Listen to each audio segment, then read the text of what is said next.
महाभारत का युद्ध समाप्त हो चुका था। कौरवों की हार हो चुकी थी और पांडवों का विजय हो चुके थे। लेकिन एक योद्धा के मन में बदले की आग अभी भी जल रही थी। उसका नाम था अश्वत्थामा। अपने पिता द्रोणाचार्य की मृत्यु का बदला लेने के लिए अश्वत्थामा ने एक ऐसा काम कर दिया जिसने महाभारत की पूरी कहानी को एक बार फिर बदल दिया। और जब भगवान श्री कृष्ण को उसके उस कर्म के बारे में पता चला तो उन्होंने अश्वत्थामा को एक भयंकर श्राप दिया। लेकिन आखिर अश्वत्थामा ने ऐसा क्या किया था? श्री कृष्ण ने उसे इतना कठोर श्राप क्यों दिया? और क्या सच में अश्वत्थामा आज भी धरती पर भटक रहा है? तो आइए जानते हैं इस पूरी कहानी को। वीडियो को शुरू करने से पहले सबसे पहले तो नमस्कार दोस्तों, राधे राधे, जय श्री कृष्णा। स्वागत है आप सभी का मेरे YouTube चैनल पर। तो आज मैं आप लोग को बताने जा रही हूँ कि अश्वत्थामा को श्री कृष्ण ने इतना भयंकर श्राप क्यों दिया। तो आप लोग मेरे साथ बने रहिए और वीडियो को पूरा देखिए। तो चलिए बिना देरी किए हम वीडियो को स्टार्ट करते हैं। बने रहिए आप लोग। अश्वत्थामा कौन था?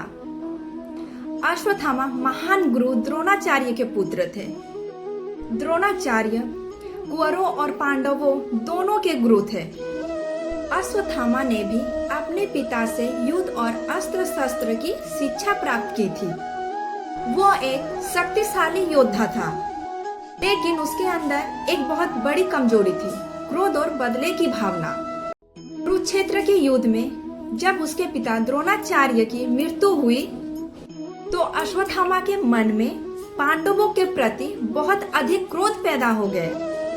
युद्ध के अंतिम दिनों में जब कौरवों की हार लगभग निश्चित हो गई, तब भी अश्वत्थामा ने हार स्वीकार नहीं की थी। उसके मन में सिर्फ एक ही बात थी, मुझे अपने पिता की मृत्यु का बदला लेना है। एक रात अश्वत्थामा ने अपने साथियों के साथ पांडवों के शिविर पर जाने का फैसला किया। उस समय शिविर पर अधिकतर योद्धा सो रहे थे और अश्वत्थामा ने रात में हमला कर दिया। इस हमले में द्रौपदी के 5 पुत्र, जिन्हें उप पांडव कहा जाता है, उनकी मृत्यु हो गई। जब सुबह पांडवों को इस घटना का पता चला तो उनके दुख और क्रोध का कोई सीमा नहीं रहा। द्रौपदी अपने पुत्रों को खो चुकी थी। अर्जुन ने अश्वत्थामा को पकड़ने की प्रतिज्ञा की। इसके बाद अर्जुन अश्वत्थामा के तलाश में निकल पड़े। अर्जुन और अश्वत्थामा आमने सामने आ गए। अश्वत्थामा जानता था कि अर्जुन बहुत शक्तिशाली योद्धा है। अपनी रक्षा के लिए उसने एक अत्यंत शक्तिशाली दिव्य अस्त्र का प्रयोग किया। अर्जुन ने भी उसका सामना करने के लिए दिव्य अस्त्र का प्रयोग किया। दोनों अस्त्रों की शक्ति से पूरी सृष्टि के लिए खतरा पैदा होने लगा। तभी महर्षि व्यास ने दोनों को रोकने की प्रयास किया।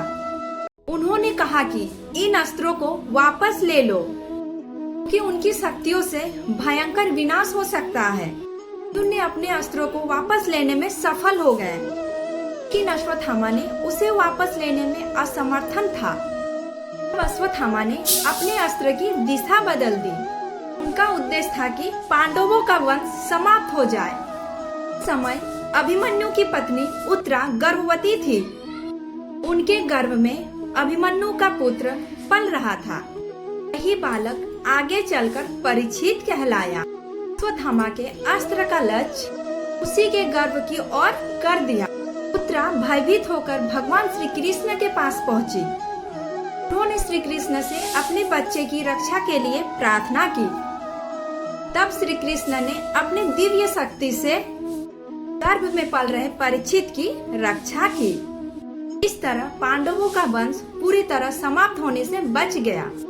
अब आप लोग सोचिए, अश्वत्थामा एक महान योद्धा था। उसके पास शक्तिशाली अस्त्र थे, लेकिन उसने अपने क्रोध में ऐसी सीमा पार कर दी जिसे धर्म के विरोध माना गया। उसने रात में सोए हुए लोगों पर हमला किया और इसके बाद एक ऐसे अस्त्र का प्रयोग किया इसका लक्ष्य एक गर्भ में पल रहा शिशु पर था। यही कारण था कि श्री कृष्ण के कर्म से अत्यंत क्रोधित हुए। श्री कृष्ण ने अश्वत्थामा को उसके कर्मों का परिचय भुगतने का श्राप दिया। धार्मिक परंपराओं में वर्णित कथा के अनुसार श्री कृष्ण ने अश्वत्थामा को श्राप दिया कि उसे लंबे समय तक धरती पर भटकना पड़ेगा। कई लोकप्रिय कथाओं में इस श्राप की अवधि 3 वर्ष बिताई जाती है। कथा के अनुसार अश्वत्थामा को अपने कर्मों का दुख सहना था और लंबे समय तक शांति मिलनी नहीं थी। यह सिर्फ सजा नहीं थी, यह उसके कर्मों का परिणाम था। जिस क्रोध और बदले की भावना ने उसे गलत रास्ते पर पहुंचाया था, उसी के परिणाम उसे भुगतना पड़ा। सबसे रहस्य सवाल, क्या अश्वत्थामा आज भी धरती पर मौजूद है? भारत में अश्वत्थामा की आज भी जीवित होने की कई लोक कथाएं और धार्मिक मान्यताएं प्रचलित है। कई लोग अलग अलग स्थानों पर उनसे जुड़े किस्से भी बताते हैं, लेकिन इन बातों को आधुनिक इतिहास और विज्ञान द्वारा प्रमाणित तथ्य नहीं माना गया। इसलिए हमें इन्हें धार्मिक मान्यता और लोक कथा के रूप में समझना चाहिए। दोस्तों, अश्वत्थामा की कहानी सिर्फ एक श्राप की कहानी नहीं है। यह हमें बहुत बड़ी सीख देती है। खुद इंसान से ऐसे फैसले करवा सकते हैं जिनका परिणाम बहुत लंबे समय तक भुगतना पड़ता है। अश्वत्थामा के पास शक्ति थी, उसके पास अस्त्र भी थे, उसके पास युद्ध का ज्ञान था, लेकिन जब उसके ऊपर क्रोध और बदले की भावना हावी हुई तो उसने अपनी शक्ति का गलत प्रयोग किया। महाभारत हमें यही सिखाती है, शक्ति से ज्यादा जरूरी है विवेक और बदले से ज्यादा जरूरी है संयम। तो दोस्तों, यही थी अश्वत्थामा के श्राप की कहानी। अगर आपको महाभारत के ऐसे ही रोचक और अनसुनी कहानियाँ पसंद है तो वीडियो को लाइक करें, चैनल को सब्सक्राइब जरूर करें। धन्यवाद। मिलते हैं अगली नेक्स्ट वीडियो में। राधे राधे, जय श्री कृष्णा।